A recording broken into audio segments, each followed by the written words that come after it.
জয় হিন্দ বন্ধুরা, আমার নতুন চ্যানেল স্টাডি কেয়ার পয়েন্টে তোমাদের স্বাগত। আমার নাম বাপন সরকার। আমি একজন ওয়েস্ট বেঙ্গল পুলিশ কনস্টেবল। আমার এই চ্যানেলটা খোলার প্রধান উদ্দেশ্য হলো পুলিশ বা যে কোনো ধরনের গভর্নমেন্ট জব পাওয়ার জন্য বা তোমার স্বপ্ন বা লক্ষ্যে পৌঁছে দেওয়ার জন্য কিন্তু আমার এই চ্যানেলটি তৈরি করা হয়েছে। তো গভর্নমেন্ট এক্সাম বা কম্পিটিটিভ এক্সামে কি কি বিষয় থাকে বা কি কি বিষয়ের উপর প্রশ্ন আসে সেটা আমরা একটু দেখে নেব। প্রথমে আসছে ম্যাথামেটিক্স। ম্যাথামেটিক্স গভর্নমেন্ট জবের বেস পয়েন্ট, এখান থেকে আমরা সলিড নাম্বারটা নিতে পারি। তো সেকেন্ড আসছে জেনারেল নলেজ বা জেনারেল অ্যাওয়ারনেস। থার্ড আসছে আমাদের রিজনিং। ফোর্থ আসছে আমাদের ইংলিশ। তো এই এক্সামটা কিন্তু খুব একটা ভয়ের কিছু নয়। অনেকে ভেবে থাকে যারা মাধ্যমিকে খুব ভালো নাম্বার পেয়ে থাকে তারা এই এক্সামটা ক্র্যাক করতে পারে, আর যারা মাধ্যমিকে খুব কম নম্বর পেয়ে থাকে তাদের জন্য এই এক্সামটা নয়।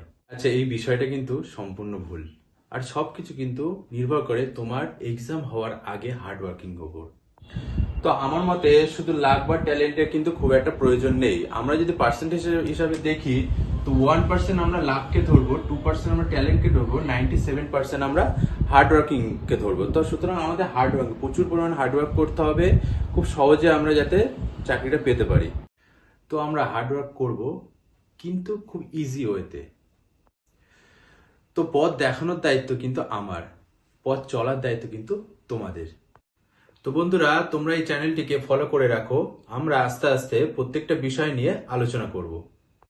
তো এই ভিডিওটা যদি তোমাদের ভালো লেগে থাকে তাহলে লাইক, কমেন্ট, শেয়ার এবং সাবস্ক্রাইব করে দিও।